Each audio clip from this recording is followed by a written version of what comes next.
প্রিয় বন্ধু এবং ছাত্রছাত্রীরা, আজকে আমি তোমাদের সঙ্গে আলোচনা করব সপ্তম শ্রেণীর মডেল অ্যাক্টিভিটি টাস্ক 5 গণিত নিয়ে।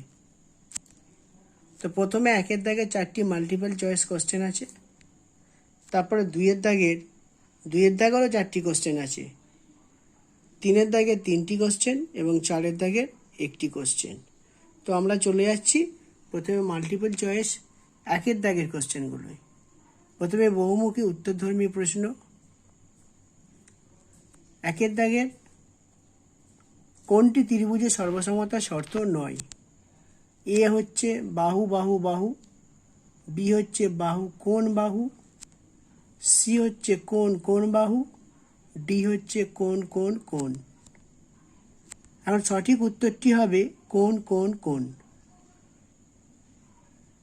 একের দাগে 2, 4-এর 49 বর্গ সেমি ক্ষেত্রফল বিশিষ্ট বর্গক্ষেত্রের একটি বাহুর দৈর্ঘ্য হবে √4-এর 49, এ √4-এর 49, বি 2.7 সেমি, সি 2 সেমি, ডি 7 সেমি।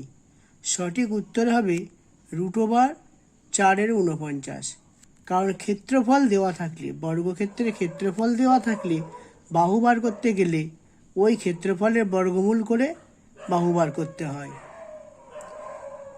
একের দাগে 3, 1.69 এর বর্গমূল হলো এ 13, বি 1.3, সি 0.13, ডি 13.03। 1.69 আমি এটাকে 169 হিসেবেই গণ্য করছি। তো 169-এর বর্গমূল হচ্ছে 13, অর্থাৎ 13-র স্কোয়ার করলে 169 হয়। 13 × 13 = 169। এখন আমরা বর্গে দেখতে পাচ্ছি ডান দিক থেকে দুটোর আগে দশমিক, 9, 6-এর পরে দশমিক। বর্গে যদি আমরা দুটোর আগে দশমিক দেখি, তাহলে বর্গমূলে ডান দিক থেকে একটার আগে দশমিক হয়, অর্থাৎ 169-এর বর্গমূল পেয়েছিলাম 13, তাহলে আমরা 1.69-এর বর্গমূল পাবো 1.3। একের দাগে 4, xy সমান x প্লাস ওয়াইয়ের whole square minus x minus ওয়াইয়ের whole square, B x plus ওয়াইয়ের whole square plus x minus ওয়াইয়ের whole square, C x plus ওয়াইয়ের whole square C x plus Y by 2-এর whole square minus x minus Y by 2-এর whole square, D x plus Y by 2-এর whole square plus x minus Y by 2-এর whole square. সঠিক উত্তরটি হবে C x plus Y by 2-এর whole square minus x minus Y by 2-এর whole square. অর্থাৎ এটি হলো এবি এর ফর্মুলা। এবি এর ফর্মুলাটি হলো a প্লাস বি বাই 2-এর whole square minus a minus B by 2-এর হোল স্কোয়ার। তাই এখানে সঠিক উত্তরটি হবে সি। 2-এর দাগের সত্য অথবা মিথ্যা লেখো। 2-এর দাগের 1, x প্লাস ওয়াইয়ের হোল স্কোয়ারের সূত্র থেকে x মাইনাস ওয়াইয়ের সূত্র নির্ণয় করতে ওয়াইয়ের পরিবর্তে মাইনাস ওয়াই লিখতে হবে। উক্তিটি সত্য। কেন সত্য আমি এখানে ভেঙে দেখিয়ে দিয়েছি। x প্লাস ওয়াইয়ের হোল স্কোয়ার সমান x square plus 2xy plus Y square. এখন ওয়াই সমান যদি মাইনাস ওয়াই বসাই, তাহলে আমরা কি পাবো? প্লাস ওয়াইয়ের জায়গায় মাইনাস ওয়াই। তাহলে x মাইনাস ওয়াইয়ের হোল স্কোয়ার সমান x square plus 2x minus y plus minus ওয়াইয়ের হোল স্কোয়ার। তাহলে কি হলো? x square minus 2xy plus Y square, কারণ মাইনাস ওয়াইয়ের বর্গ করলে প্লাস ওয়াই। তাহলে অতএব উক্তিটি হবে সত্য। 2-এর দাগে 2, 4 minus x into x minus 4 সমান 16 মাইনাস এক্স স্কোয়ার। উক্তিটি মিথ্যা। 4 minus x into x minus 4 গুণ করলে আসবে 4x minus x square minus 16 plus 4x সমান 8x minus x square minus 16, অর্থাৎ উক্তিটি মিথ্যা। 2-এর দাগে 3, আমরা দেখতে পাচ্ছি দুটি সমান্তরাল সরলরেখা এবং উহাদের একটি ছেদক আছে। এখানে দেওয়া আছে চিত্রে কোণ 1 ও কোণ 2 পরস্পর অনুরূপ কোণ। উক্তিটি মিথ্যা, কারণ কোণ 1 এবং কোণ 2 পরস্পর একান্তর কোণ। 2 দাগে 4, একটি ত্রিভুজ দেওয়া আছে, ত্রিভুজ ABC লেখা আছে চিত্রে বিষমবাহু ত্রিভুজ। বিষমবাহু ত্রিভুজ বলতে বোঝায় যে ত্রিভুজের বাহুগুলি পরস্পর সমান নয়। এখানে ABC একটি বিষমবাহু ত্রিভুজ দেওয়া আছে, এর একটি উচ্চতা হচ্ছে AD। AD ত্রিভুজটির একটি মধ্যমা বলা আছে। উক্তিটি মিথ্যা, কারণ আমরা জানি একমাত্র সমবাহু ত্রিভুজের উচ্চতাই উহার মধ্যমা হয়। সমবাহু কিংবা সমদ্বিবাহু ত্রিভুজের উচ্চতাই উহার মধ্যমা হয়। 3 দাগের 1, গণিতের ভাষায় সমস্যাটি হলো, দেখো এখানে একটা ছক দেওয়া আছে, সময় মিনিট, দূরত্ব মিটার। সময়ের ঘরে লেখা আছে 1:25, দূরত্বের ঘরে লেখা আছে 150, তলায় x। এখানে বলা আছে গতিবেগ একই থাকলে সময় ও দূরত্বের সমানুপাতি সম্পর্কের সাহায্যে x এর মান নির্ণয় করো। গতিবেগ একই থাকলে সময় বাড়লে দূরত্ব বাড়বে, তাই সমস্যাটি সমানুপাতি হইবে, অর্থাৎ 1:50:150:x বা 1:x সমান 25:50। আমরা জানি এই অনুপাতের একটি সূত্র আছে, যেটি হলো প্রথম ইন্টু চতুর্থ সমান দ্বিতীয় ইন্টু তৃতীয়। তো এখান থেকে আমরা পেলাম x সমান 25:150 সমান 3750। সরি, এখানে জিরোটা পড়েনি, এটা লিখে নেবে 3750 মিটার। 3 দাগের 3, m+1/m সমান -p হলে দেখাও যে m² + 1/m² সমান p² - 2। এখানে m+1/m সমান -p বা m+1/m এর হোল স্কয়ার সমান -p এর হোল স্কয়ার। তো এখান থেকে আমরা কি পেলাম? m+1/m এর হোল স্কয়ার করলে আমরা কি পেলাম? a² + 2ab + b² এর ফর্মুলায় আমরা পেলাম m² + 2m × 1/m + 1/m এর হোল স্কয়ার সমান p² বা m² প্লাস, দেখো এখানে m, এই যে 1/m এর নিচেকার mটা কেটে গেছে, থেকেছে m² + 2 + 1/m² সমান p² বা m² + 1/m² সমান p² - 2। দেখো এরপর আমরা সোজা চলে যাচ্ছি 4 দাগের অঙ্কটাই। 3 দাগের 2 অঙ্কটা একদম শেষে করা হয়েছে।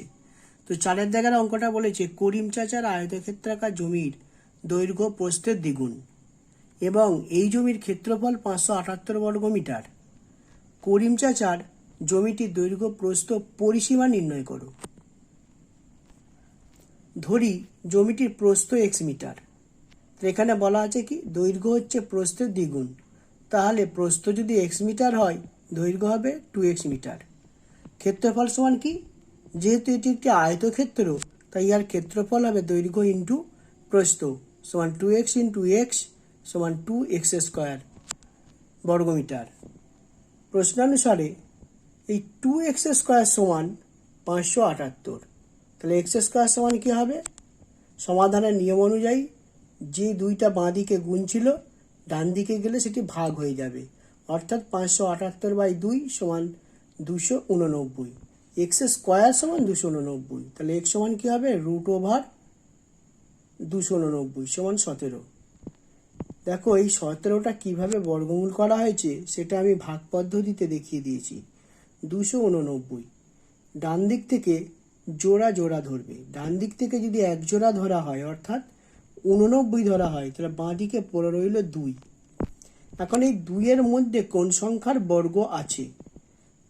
1 এর বর্গ 1, 2 এর বর্গ 4, অর্থাৎ 2 এর বর্গ 4 2 এর থেকে বেশি হয়ে গেল, তাই এখানে হবে 1 এর বর্গ 1।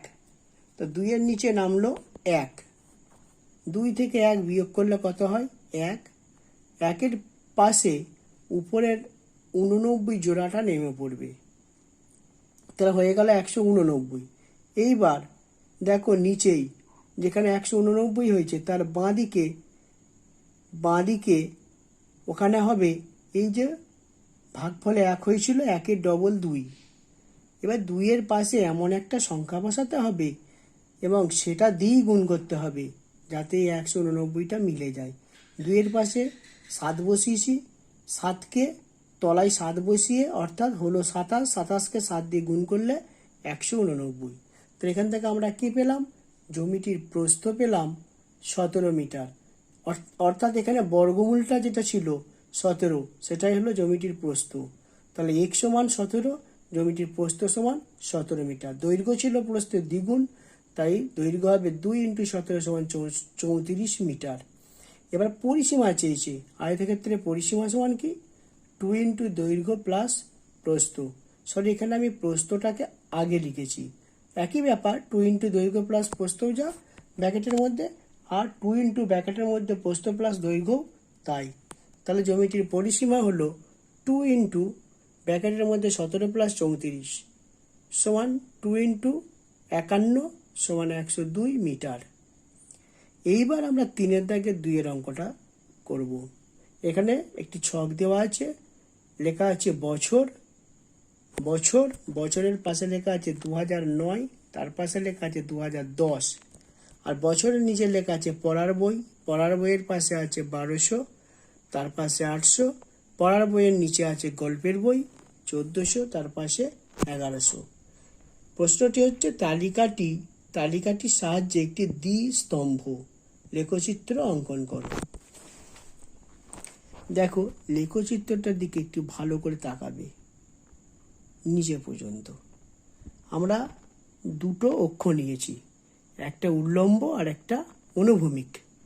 ঠিক আছে, এই উল্লম্ব যে অক্ষরটা, অর্থাৎ এই যে কালো দাগ যেটা উপর নিচে আছে, তার বাঁদিকে আমরা নিচেটাকে একদম যেটা ভূমি যেখানে 2009-এর উপরে অনুভূমিক সরলরেখাটা আছে সেটাকে ভূমি ধরা হয়েছে এবং ভূমিকে সবসময় 0 ধরা হয়।